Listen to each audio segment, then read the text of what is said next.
السلام علیکم ورحمۃ اللہ وبرکاتہ۔ جی، امید کرتا ہوں کہ آپ سب خیریت سے ہوں گے۔ آج میں غلبہ نفس و عداوت شیطان کے بارے میں گفتگو کروں گا، بیان کروں گا، اور اس کی تفصیل بیان کروں گا میں۔ لیکن میں مختصر آپ کو نفس کے حوالے سے بتاتا چلوں کہ جو سب سے پہلے تو جو یہ نفس ہے یہ اللہ کا دشمن ہے، اور اللہ کو یہ نفس کی جو خواہشات ہیں مطلب یہ اللہ کو ناپسند ہے، اور اکثر چاہے وہ پیٹ کے حوالے سے ہو، چاہے وہ خواہشات کسی چیز کے مطلب پیسوں کے حوالے سے ہو، چاہے وہ شہوت جسے ہم شہوت کہتے ہیں مطلب اس حوالے سے ہو، تو یہ نفس جو ہے یہ اللہ کا دشمن ہے، اور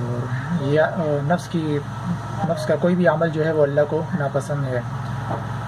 تو آج اسی حوالے سے میں اس پر جو ہے وہ مختصر بیان، اس پر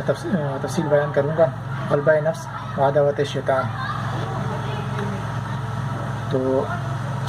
محنت اور مشقت کیا چیز ہے؟ حضرت حضرت علیہ السلام جب پانی تلاش کرنے کے لیے نکلی تو انہوں نے جو ہے وہ حضرت حضرت علیہ السلام نے 7 چکر لگائے، تو بعد میں جا کر جو ہے وہ اللہ تعالیٰ نے ان کو جو ہے وہ چشمے کی صورت میں جو ہے وہ پانی دکھایا اور ان تک پہنچایا وہ پانی۔ تو آج کل جب ہم مکہ مکرمہ میں جب ہم جاتے ہیں، صفا اور مروہ کا جب ہم صحیح کرتے ہیں تو اس کے بھی 7 چکر کاٹتے ہیں، ہم 7 چکر لگاتے ہیں، تو یہ ہماری محنت و مشقت ہوتی ہے۔ تو اس وقت ہم اپنے پیٹ پر پتھر باندھ دیتے ہیں، جو ہے وہ اپنے نفس پر قابو پا لیتے ہیں، اور جو ہے وہ اپنے گناہوں کی طرف ہماری نظر ہوتی ہے کہ ہم کوئی گناہ تو نہیں کر رہے یا گناہ والے کام تو نہیں کر رہے، تو ہمارا دھیان اس طرف بھی ہوتا ہے۔ اور جو ہے جب ہم اس وقت صفا مروہ کی جب ہم صحیح کر رہے ہوتے ہیں، ہم جب چکر لگا رہے ہوتے ہیں تو وہ ہماری مشقت ہوتی ہے، محنت ہوتی ہے، اس وقت ہم بھوک اور پیاس سے بھی یعنی کہ وہ ہم جو ہے وہ پیچھے ہٹے ہوئے ہوتے ہیں، یعنی کہ وہ ہم اس سے پرہیز میں ہوتے ہیں، اس وقت ہماری صرف مشقت ہوتی ہے۔ ہمارے ذہن میں یہ ہوتا ہے کہ کس طرح سے یعنی کہ حضرت حضرت علیہ السلام کس طرح سے انہوں نے مطلب یہ کہ جو ہے وہ مشقت کی، 7 چکر لگائے، محنت کی، اور جو ہے وہ جو ہے وہ اللہ تعالیٰ نے پھر ان کے لیے جو ہے وہ چشمے کی صورت میں پانی جو ہے وہ ظاہر کیا، تو ان تک وہ پانی پہنچا۔ تو نفس پر قابو پانا مشکل بھی ہوتا ہے اور آسان بھی ہوتا ہے۔ نفس پر قابو پانا مشکل کیوں ہوتا ہے؟ کیونکہ ہمارا زیادہ تر مطلب ذہن جو ہے وہ بھٹکا ہوا ہوتا ہے، ہم دنیا داری میں لگے ہوئے ہوتے ہیں، دنیا کے کاموں میں لگے ہوئے ہوتے ہیں، ہم دنیا کے مقاصد تک ہی ہم محدود رہ جاتے ہیں، ہمیں صرف دنیا تک محدود رہ جاتے ہیں، ہمیں صرف دنیا دکھائی دیتی ہے، ہمیں دنیا کے جس مقصد کے لیے اللہ تعالیٰ نے ہمیں پیدا کیا ہے ہمیں وہ مقصد نظر نہیں آتا۔ تو ہماری کوشش یہی ہونی چاہیے کہ ہم اپنے نفس پر قابو پائیں اور صبر سے کام لیں، صبر و استقامت سے کام لیں، اور صبر کا یعنی کہ جو اہتمام ہے وہ ہم اپنے اندر لے کر آئیں، اس کا جذبہ لے کر آئیں۔ تو جتنا ہم صبر کریں گے، صبر کی میں آپ کو مثال دوں، صبر وہ چیز ہے، صبر اس چیز کا نام ہے کہ یہ نفس آپ کو جو ہے وہ بیکاوی کی طرف لے جاتا ہے، بہکاتا ہے۔ نفس اس طرح سے بہکاتا ہے انسان کو کہ مطلب اس کے اندر جو ہے وہ جذبہ لے کر آتا ہے، اس طرح کا جذبہ لے کر آتا ہے کہ وہ جذباتی ہو جاتا ہے، اور جذبات میں آ کر کے وہ جو ہے وہ جلدی کام کرنے لگتا ہے، اور جب وہ جلدی میں آ کر کام کرنے لگتا ہے تو وہ اس کے اندر وہ نفسانی خواہشات پیدا ہو جاتی ہے، پھر وہ بھول چوک ہو جاتی ہے، اس کے دماغ میں آ جاتی ہے، وہ اکثر باتیں بھی بھول جاتا ہے، اور وہ جو ہے وہ جب اس کا قدم کسی خواہشات کی طرف بڑھتا ہے تو چاہے وہ موبائل کے حوالے سے ہو، چاہے وہ ٹی وی کے حوالے سے ہو، چاہے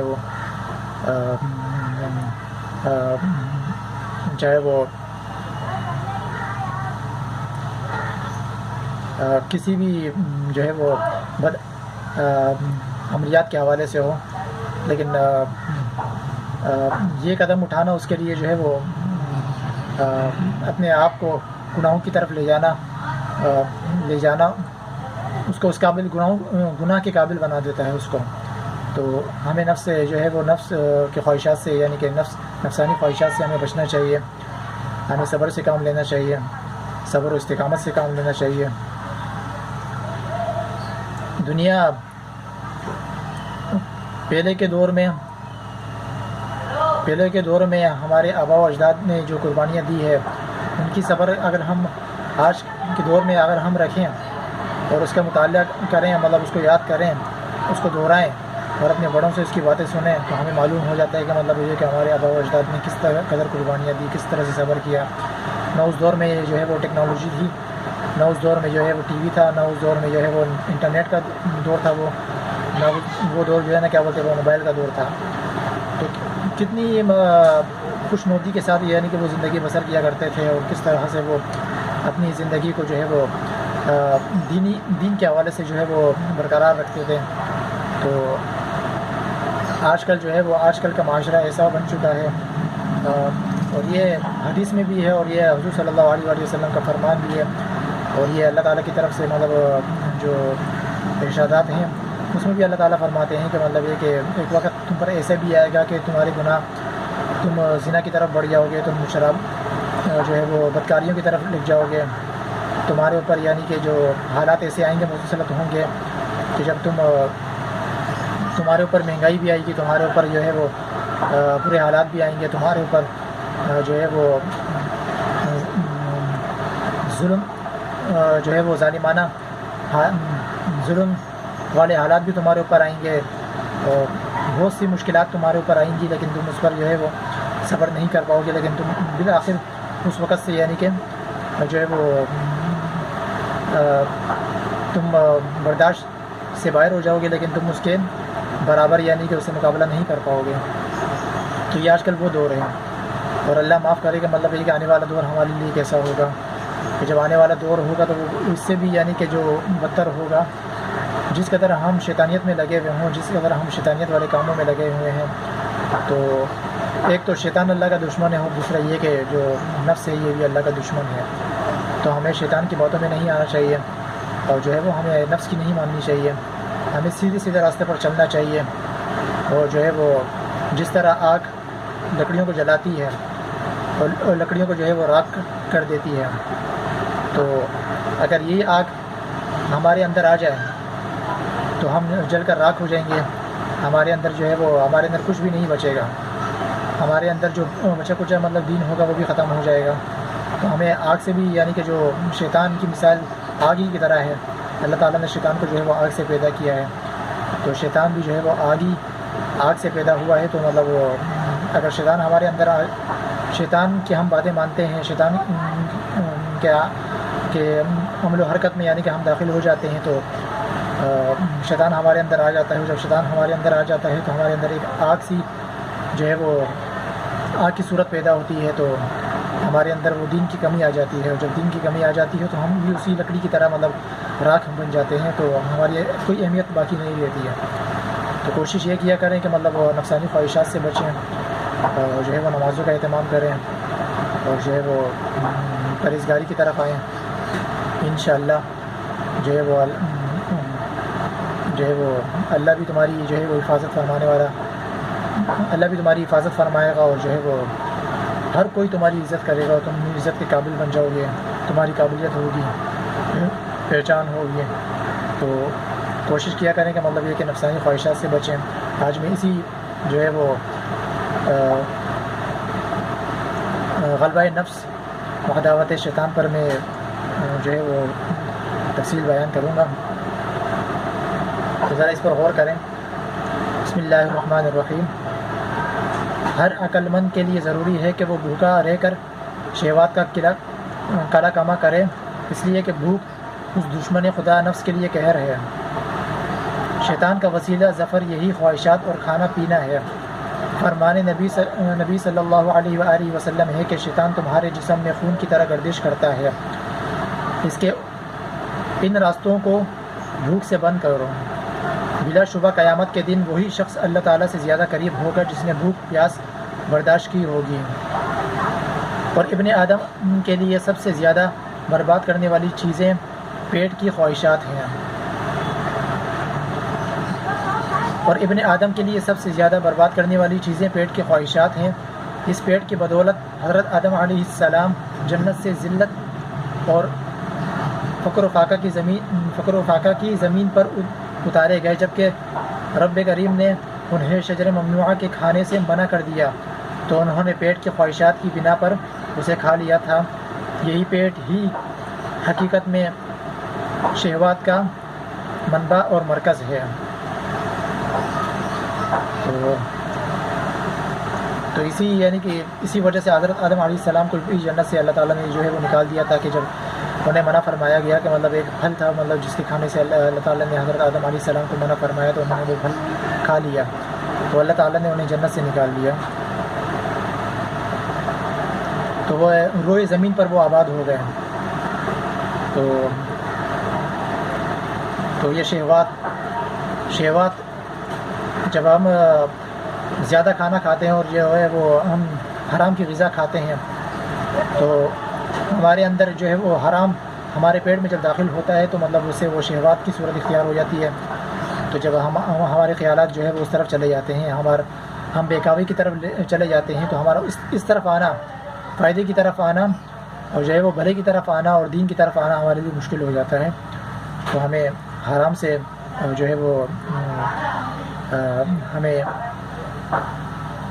پیٹ کے جو ہے وہ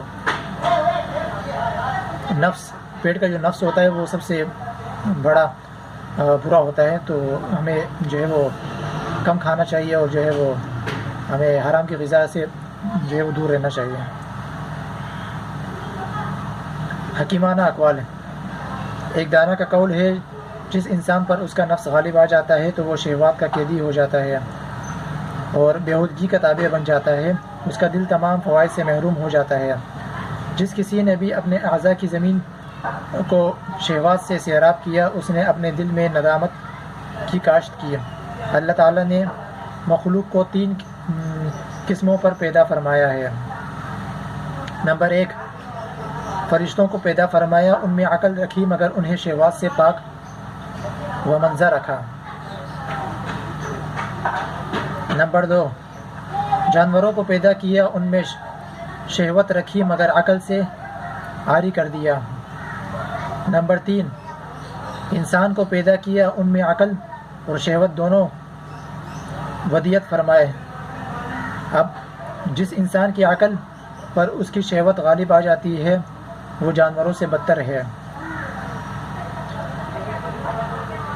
اور جس مسلمان کی شہوات پر اس کی عقل غالب آ جاتی ہے وہ فرشتوں سے بھی بہتر ہے۔ تو عقل، علم، اللہ تعالیٰ نے علم جو ہے وہ ہمارے درمیان علم کے فوائد جو ہے وہ کشادہ کیا ہے۔ اللہ تعالیٰ نے ایک قرآن مجید، جس طرح سے آپ قرآن مجید کو سمجھ لیں، یہ بہت جو مقدس کتاب ہے قرآن مجید، جب ہم اس کو اٹھا کر پڑھتے ہیں تو ہمیں اس کے پڑھنے سے ہمیں کتنا فائدہ اور کتنا مطلب ہے کہ ہمیں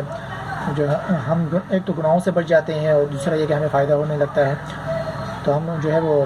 آہستہ آہستہ ہم گناہوں سے دور ہوتے چلے جاتے ہیں۔ تو یہ علم ہے، اور یہ اگر ہم علم کو بعد میں رکھیں اور شہوت کو پہلے رکھیں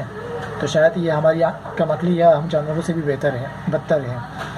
اگر ہم عقل کو پہلے رکھیں اور شہوت کو بعد میں رکھیں تو ہم فرشتوں سے بھی بہتر ہیں۔ حکایت، حضرت ابراہیم خواص رحمۃ اللہ علیہ کہتے ہیں، میں مقام کے پہاڑ میں تھا، وہاں میں نے انار دیکھے اور میرے دل میں انہیں کھانے کی خواہش ہوئی، چنانچہ میں نے ایک انار اٹھا کر اسے 2 ٹکڑے کیا مگر وہ ترش نکلا، لہٰذا میں نے اسے پھینک دیا اور چل پڑا۔ چند قدم آگے جا کر میں نے ایک ایسے شخص کو دیکھا جو زمین پر پڑا ہوا تھا اور اس پر بھیڑیں چمٹی ہوئی تھی۔ میں نے اسے سلام کہا اور اس شخص نے میرا نام لے کر سلام کا جواب دیا۔ میں نے حیرت سے پوچھا، آپ مجھے کیسے پہچانتے ہیں؟ اس بندہ خدا نے جواب دیا، جو اپنے خدا کو پہچان لیتا ہے پھر اس سے کوئی چیز پوشیدہ نہیں رہتی ہے۔ میں نے کہا تب تمہارا پر بارگاہ ایزدی میں بڑا مقام ہے، تم یہ دعا کیوں نہیں کرتے کہ جو تمہیں چمٹی ہوئی ہے تم سے دور ہو جائیں؟ اس نے کہا میں جانتا ہوں اللہ کہ ہاں تمہارا بھی بڑا مقام ہے، تم نے یہ دعا کیوں نہ مانگی کہ اللہ تعالیٰ تجھے انار کھانے کی خواہش سے بچا لیتا، کیونکہ بھیڑوں کی تکلیف دنیاوی عذاب ہے مگر انار کھانے کی پاداش اخروی عذاب ہے۔ یہ بھیڑیں تو انسان کے جسم پر ڈستی ہیں مگر خواہشات انسان کے دل کو ڈس لیتی ہے۔ میں یہ نصیحت آموز گفتگو سن کر وہاں سے اپنی منزل کی طرف روانہ ہو گیا۔ شہوات بادشاہوں کو فقیر اور صبر فقیروں کو بادشاہ بنا دیتا ہے۔ آپ نے حضرت یوسف علیہ السلام اور زلیخا کا قصہ نہیں پڑھا۔ یوسف علیہ السلام صبر کی بدولت مصر کے بادشاہ ہوئے اور زلیخا خواہشات کی وجہ سے عاجز اور رسوا ہوئی اور بصارت سے محروم عجوزہ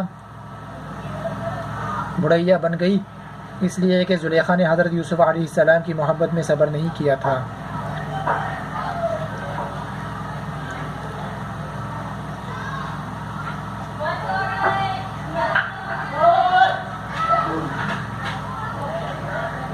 آگے فرمان ہے، حضرت ابو الحسن رازی نے اپنے والد کو خواب میں دیکھا۔ حضرت ابو الحسن رازی رحمۃ اللہ علیہ کہتے ہیں کہ میں نے اپنے والد کو ان کے انتقال کے 2 سال بعد خواب میں اس حال میں دیکھا کہ ان کے جسم پر جہنم کے کیر کا لباس تھا۔ میں نے پوچھا ابا جان یہ کیا ہوا؟ میں آپ کو جہنمیوں کے لباس میں دیکھ رہا ہوں۔ میرے والد نے فرمایا اے فرزند، مجھے میرا نفس جہنم میں لے گیا، اس دھوکے میں کبھی نہ آنا۔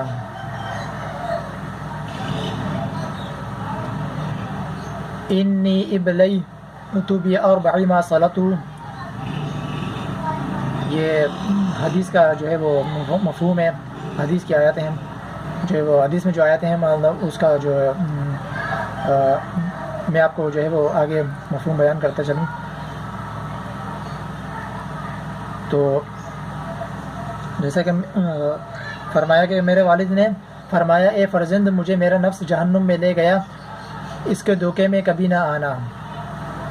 میں ان 4 دشمنوں میں گرا ہوا ہوں جو میرا بدبختی اور کثرت گناہ کی وجہ سے مجھ پر غالب آ گئے ہیں۔ شیطان، نفس، دنیا اور خواہشات، ان سے کیسے رہائی مل سکتی ہے حالانکہ یہ چاروں میرے جانی دشمن ہیں۔ میں دیکھتا ہوں کہ خود بینی اور شہوات کی ظلمت میں میرے دل کو خواہشات اپنی طرف بلاتی رہتی ہے۔ حضرت حاتم رحمۃ اللہ علیہ کا قول ہے کہ نفس میرا استبل ہے، علم میرا ہتھیار ہے، نا امیدی میرا گناہ ہے، شیطان میرا دشمن ہے اور میں نفس کے ساتھ فریب کرنے والا ہوں، اس کو فریب میں مبتلا کرتا ہوں۔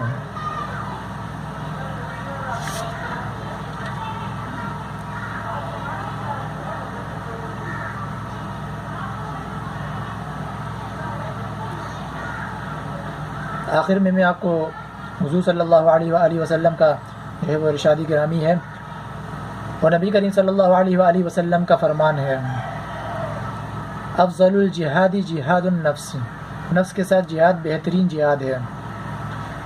صحابہ کرام رضوان اللہ علیہم جب جہاد سے واپس آتے تو کہتے ہیں ہم جہاد اصغر سے جہاد اکبر کی طرف لوٹ آئے ہیں، اور صحابہ نے نفس، شیطان اور خواہشات سے جہاد کو کفار کے ساتھ جہاد کرنے سے اس لیے اکبر اور عظیم کہا کہ نفس سے جہاد ہمیشہ جاری رہتا ہے اور کفار کے ساتھ کبھی کبھی ہوتا ہے۔ دوسری وجہ یہ ہے کہ کفار کے ساتھ جہاد میں غازی اپنے دشمن کو سامنے دیکھتا رہتا ہے مگر شیطان نظر نہیں آتا ہے۔ دوسری وجہ یہ ہے کہ کفار کے ساتھ جہاد میں غازی اپنے دشمن کو سامنے دیکھتا رہتا ہے مگر شیطان نظر نہیں آتا ہے، اور دکھائی دینے والے دشمن سے لڑائی بنسبت چھپ کر وار کرنے والے دشمن کے آسان ہوتی ہے۔ ایک وجہ اور بھی ہے کہ کافر کے ساتھ غازی کی ہمدردیاں قطع نہیں ہوتی، جبکہ شیطان کے ساتھ جہاد کرنے میں نفس اور خواہشات شیطان کی حامی قوتوں میں شمار ہوتے ہیں، اس لیے یہ مقابلہ سخت ہوتا ہے۔ ایک بات اور بھی ہے، اگر غازی کافر کو قتل کر دے تو مال غنیمت اور فتح حاصل کرتا ہے، اور اگر شہید ہو جائے تو جنت کا مستحق بن جاتا ہے، مگر اس جہاد اکبر میں وہ شیطان کے قتل پر قادر نہیں، اور اگر اسے شیطان قتل کر دے یعنی راہ راست سے بھٹکا دے تو بندہ غالب الہی کا مستحق بن جاتا ہے۔ اس لیے کہ کہا گیا ہے کہ جنگ کے دن جس کا گھوڑا بھاگ پڑے وہ کافروں کے ہاتھ آ جاتا ہے، مگر جس کا ایمان بھاگ جائے وہ غضبہ الہی میں پھنس جاتا ہے، اور جو کافروں کے ہاتھ پھنس جاتا ہے اس کے ہاتھوں اور پاؤں میں ہتھکڑیاں اور بیڑیاں نہیں ڈالی جاتی، اسے بھوکا پیاسا اور ننگا نہیں کیا جاتا، مگر جو غضب الہی کا مستحق ہو جائے اس کا منہ کالا کیا جاتا ہے، اس کی مشقیں کس کر زنجیریں ڈال دی جاتی ہیں، اس کے پیروں میں آگ کی بیڑیاں ڈالی جاتی ہیں، اس کا کھانا پینا اور لباس سب جہنم کے آگ سے تیار ہوتا ہے۔ تو یہ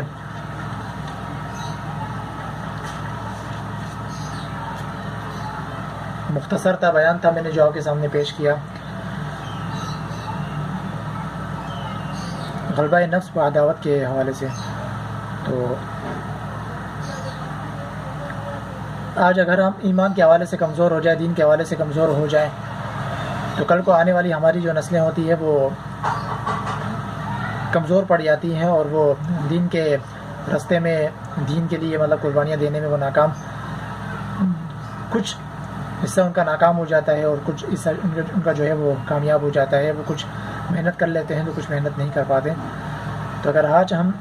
جس قدر ہم دین کے حوالے سے محنت کریں اور جس قدر ہم نمازیں پڑھیں اور نمازوں کا اہتمام کریں، جو ہے وہ 5 وقتہ نماز کا باجماعت نماز کا اہتمام کریں، تو انشاءاللہ ہماری نسلیں ہمیں دیکھ کر وہ بھی ہم سے عبرت حاصل کریں گی، اور وہ بھی جو ہے وہ مسجد کا راستہ اختیار کریں گی، اور وہ بھی جو ہے وہ 5 وقتہ باجماعت نماز پڑھنے کا اہتمام وہ بھی کریں گی۔ اگر ہم یہ راستہ اختیار نہیں کرتے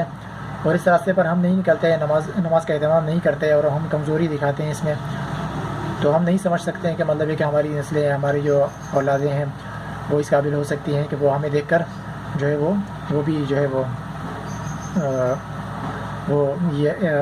یعنی کہ وہ بھی جیسا ہم کریں گے ویسے ہماری اولادیں بھی کریں گی، تو وہ بھی یعنی کہ وہ ان کا بھی جو ہے وہ ایمان اتنا مضبوط نہیں ہوگا دین کے حوالے سے جیسا کہ ہمارا ایمان اتنا مضبوط نہیں ہوگا۔ اگر ہمارا ایمان دین کے حوالے سے مضبوط نہیں ہوگا تو کوشش کیا کریں، خود بھی نماز پڑھیں، دوسروں کو بھی دعوت دیا کریں نماز کا، اور جو ہے وہ جتنے قدم آپ کے بڑھتے جاتے ہیں، اگر وہ بڑوں کی بات بھی ہے، بڑے بھی یہی کہتے ہیں کہ یہ کہ حدیث کا بھی مفہوم ہے، اور جو ہے وہ اکثر دینی کتابوں میں بھی یہ آیا ہے کہ جتنے قدم مسجد جتنی آپ کے گھر سے دور ہوگی، جب آپ قدم بڑھائیں گے مسجد کی طرف، اور جتنے قدم آپ کے بڑھتے چلے جائیں گے تو اس ایک قدم پر جو ہے وہ آپ کی نیکیاں لکھی جائیں گی، اور وہ 10,000 ہوں چاہے وہ 40,000 ہوں، تو وہ جو ہے وہ آپ کی نیکیاں جو ہے وہ آپ کے حق میں آئیں گی۔ تو اگر آپ چاہتے ہیں کہ کہ آپ نیکیاں کمائیں اور آپ جو ہے وہ قدم بڑھائیں مسجد کی طرف، تو یقیناً آپ کے حق میں نیکیاں آئیں گی، بے شمار نیکیاں آئیں گی، اور اللہ بھی آپ سے راضی ہوگا، اور آپ کی آخرت بھی بنے گی، دنیا بھی بنے گی، دنیا میں بھی آپ کی عزت ہوگی، جو ہے وہ آپ شیطان کے شر سے محفوظ رہیں گے، اللہ جو ہے وہ آپ کو جو ہے وہ شیطان کے شر سے محفوظ رکھے گا، جو ہے وہ شیطانی وسوسوں میں سے اللہ آپ کو جو ہے وہ اللہ آپ کی حفاظت فرمائے گا۔ تو آپ جو ہے وہ دوسرا، مہنگائی کے حوالے سے میں پہلے بھی بات کر چکا ہوں، جو آج کل کے حالات چل رہے ہیں، اور پھر بھی اللہ کا شکر ہے کہ ہمارا ملک پاکستان ہے جو وہ قائم ہے، ابھی تک قائم ہے، اور اللہ تعالیٰ جو ہے ہمارے ملک پاکستان کو قائم و دائم رکھے، تو چاہے وہ جتنی بھی مہنگائی ہو جائے، چاہے وہ جتنی بھی مطلب یہ کہ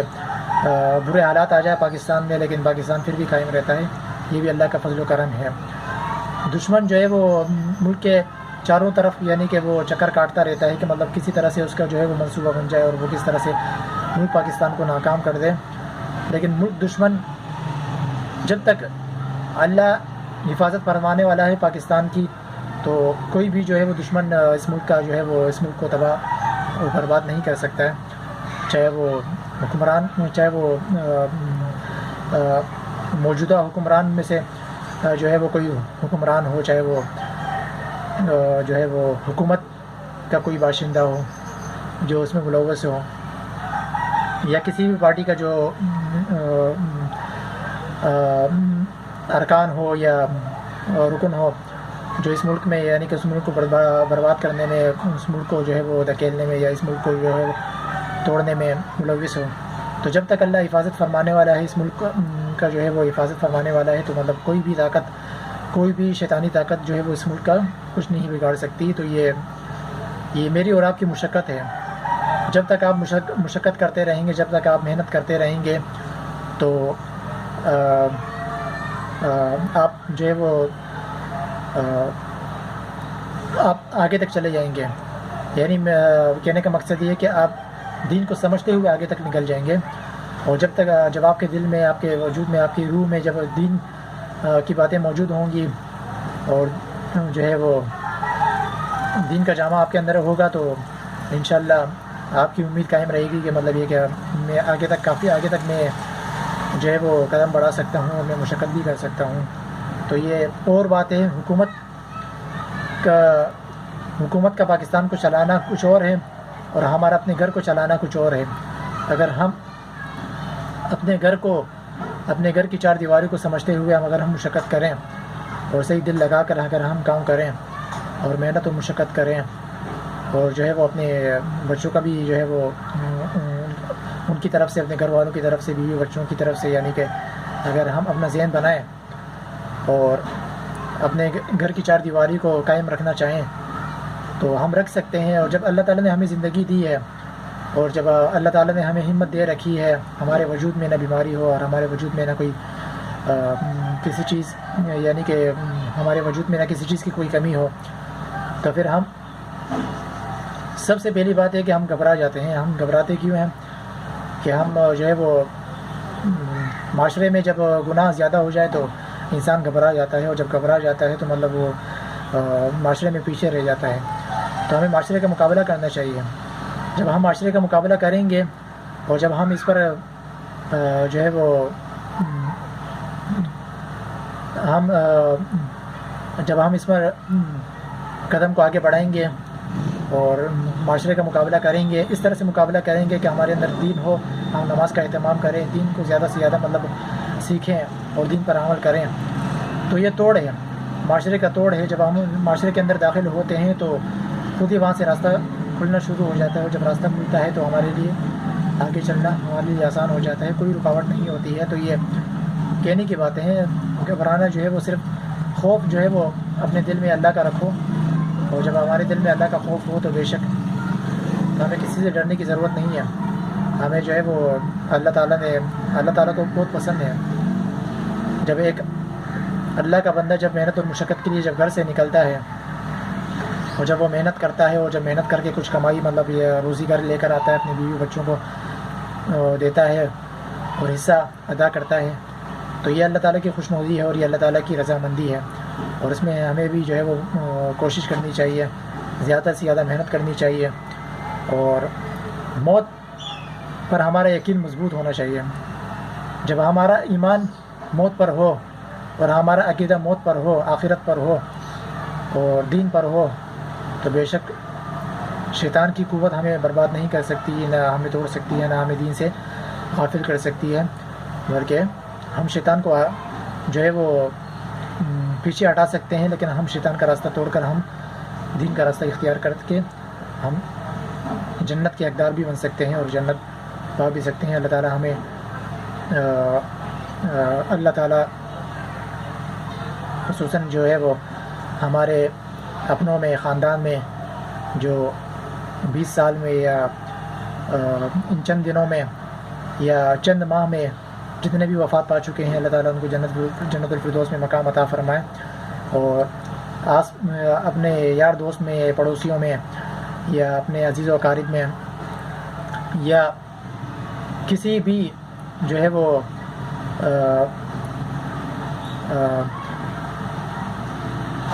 جو چاہتے ہیں کہ مطلب یہ کہ ہمارے حق میں کوئی دعا کرے، ہمارے لواحقین کے حق میں کوئی دعا کرے، تو ان کے لیے بھی یہی دعا ہے کہ ان کے لواحقین کو جو ان کے بھی جو اس دنیا سے رخصت ہو چکے ہیں، اپنوں میں، خاندان میں، یا اپنے والدین میں سے، یا اپنے بچوں میں سے، اپنے خاندان میں سے، پڑوس میں سے، یا اپنے عزیز و اقارب میں سے، جن کے جو کوئی بھی یعنی کہ وفات پا چکے ہیں ان چند سالوں میں یا چند دنوں میں، چند مہینوں میں، اللہ تعالیٰ ان کو بھی جنت الفردوس میں مقام عطا فرمائے، اور ان کے لواحقین کو، ہمارے لواحقین کو، ہم سب کے لواحقین کو صبر جمیل عطا فرمائے، اور ہمیں صبر استقامت عطا فرمائے۔ تو آخر میں صبر کا دامن ہاتھ سے نہ نکلنے دیں، صبر کو ساتھ لے کر چلیں۔ جب آپ صبر کا دامن پکڑے آگے بڑھیں گے تو انشاءاللہ آپ کے لیے راستے آسان ہوتے چلے جائیں گے، اور اللہ میری اور آپ کی کامیابی دین میں رکھے، اور جو ہے وہ ہمیں دین کو سمجھنے کی توفیق بھی عطا فرمائے۔ اور اللہ تعالیٰ مجھے ابھی چند ماہ ہو چکے ہیں کہ میں اپنے بیوی بچوں سے یعنی کہ دور ہو چکا ہوں، تو یہ معاشرے میں یہ چیزیں بہت ہو چکی ہیں،